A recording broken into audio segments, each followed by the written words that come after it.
ఏపీలో మంతా తుఫాన్ ఎఫెక్ట్ 2 రోజుల పాటు పాఠశాలలకు సెలవులు. రాష్ట్ర వ్యాప్తంగా మంతా తుఫాన్ ప్రభావం పెరుగుతుంది. నేడు రేపు పాఠశాలలకు బంద్ తెలిపిన ప్రభుత్వం.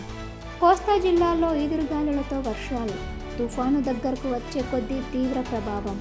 గడిచిన 6 గంటల్లో గంటకు 18 కిలోమీటర్ వేగంతో కదిలిన మంతా తుఫాన్ ప్రస్తుతానికి చెన్నైకి 520 కిలోమీటర్లు, కాకినాడకి 570 కిలోమీటర్లు, విశాఖపట్నంకి 600 కిలోమీటర్ దూరంలో కేంద్రీకృతం. కాకినాడ తీరంలో మంతా తుఫాను కారణంగా తీవ్ర ఎదురుగాలులు, భారీ వర్షాలు చోటు చేసుకుంటున్నాయి.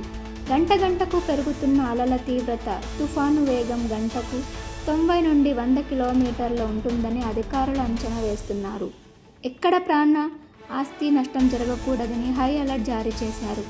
జిల్లా కలెక్టర్లు, ఎస్పీలకు ముందస్తు జాగ్రత్త చర్యలు తీసుకోవాలని ఆదేశాలు ఇచ్చారు.